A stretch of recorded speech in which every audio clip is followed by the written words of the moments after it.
Olá, internautas! Essa é a quarta videoaula do curso Fundamentos de Redes de Computadores e o tema dessa videoaula é Protocolo FTP e SMTP. Os tópicos a serem vistos nessa videoaula são Protocolo FTP, conceitos, características e funcionamento, e Protocolo SMTP, conceito, características e funcionamento.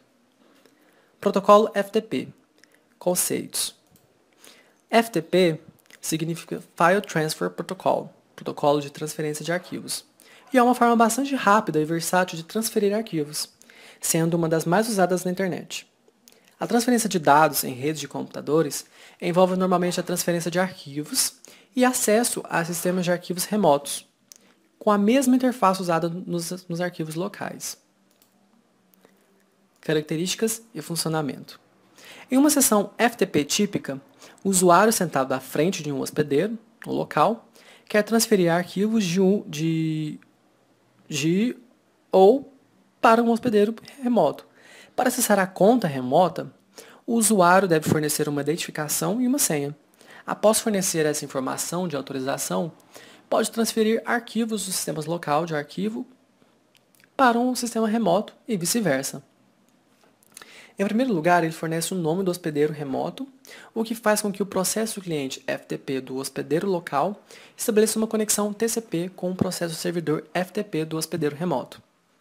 O cliente, então, fornece sua identificação e senha, que são enviados pela conexão TCP como parte dos comandos FTP.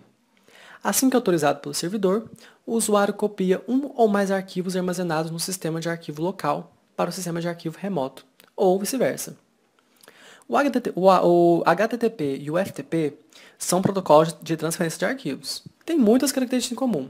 Por exemplo, ambos utilizam TCP, mas esses dois protocolos de camada de aplicação têm algumas diferenças importantes.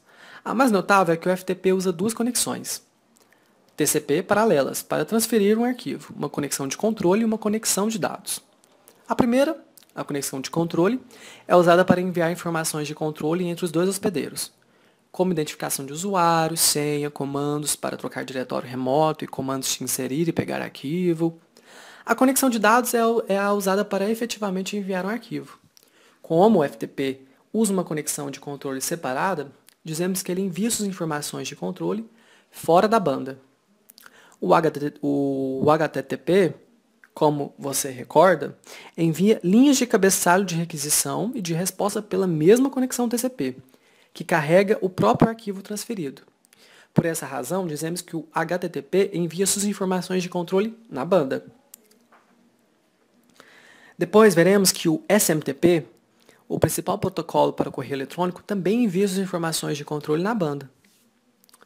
Quando o usuário inicia uma sessão FTP com um hospedeiro remoto, o lado cliente do FTP, o usuário, inicia primeiramente uma conexão TCP de controle com o lado servidor, na porta número 21 do servidor, e envia por essa conexão de controle a identificação e a senha do usuário, além de comandos para mudar o diretório remoto.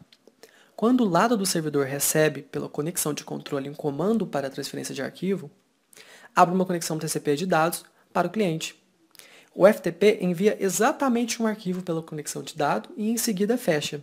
Se, durante a mesma sessão, o usuário quiser transferir outro arquivo, o FTP abrirá uma outra conexão de dados. Assim, com o FTP, a conexão de controle permanece aberta durante toda a sessão do usuário, mas como uma nova conexão de dados é criada para cada arquivo transferido dentro de uma sessão, ou seja, a conexão de dados é não persistente. Durante uma sessão, o FTP ele deve manter informações de estado sobre o usuário. Em particular, o servidor deve associar a conexão de controle com uma conta de usuário específica e também deve monitorar o diretório corrente do usuário, enquanto este fica passeando pela árvore do diretório remoto. Monitorar essas informações do estado para cada sessão de usuário em curso limita significativamente o número total de sessões que o FTP pode manter simultaneamente. Lembre-se de que o HTTP, por outro lado, é sem estado, não tem de monitorar o estado de nenhum usuário. Outras características do FTP que podemos citar é que ele é um protocolo que exige a autenticação do usuário. Os clientes devem possuir uma conta e um espaço para armazenamento de dados no servidor. Há casos em que se pode utilizar uma conta pública com um usuário chamado Anonymous. Por default, o FTP não é seguro, uma vez que permite que usuários tenham acesso a outros diretórios do sistema operacional. Uma solução é a criação, a configuração de usuário enjaulado. Além disso, uma configuração de segurança adicional pode ser utilizada, que é a utilização do superservidor, o XNetD. Também é recomendável trabalhar com cotas de espaço em disco para evitar o aumento exagerado no uso do disco rígido. Protocolo SMTP.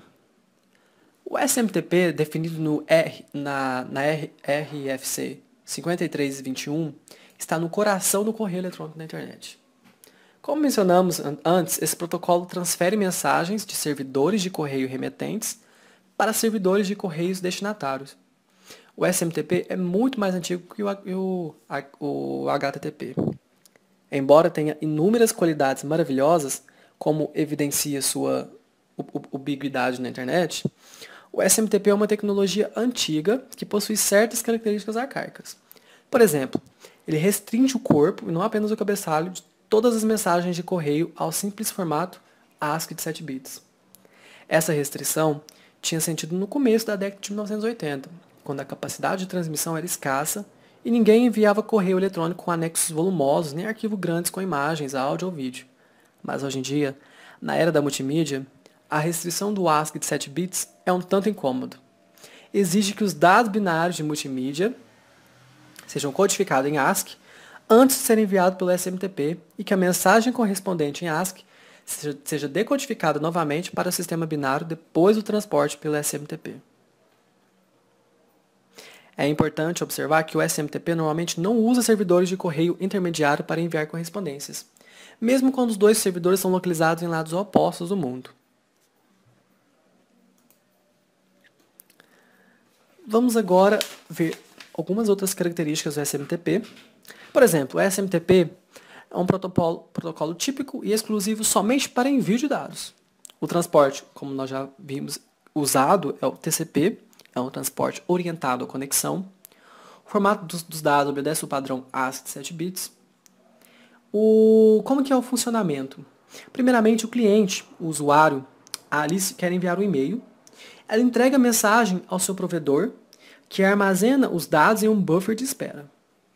Mensagens para o mesmo destino nesse buffer de espera são agrupadas e enviadas na mesma sessão de conexão. Como os dados não são criptografados, há possibilidade de problemas com a interceptação. E no destino, as mensagens são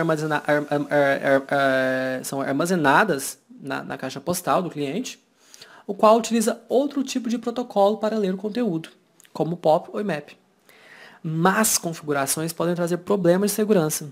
É o caso do relay aberto, que permite a um usuário enviar um e-mail diretamente para o destinatário, sem passar pelo provedor de origem.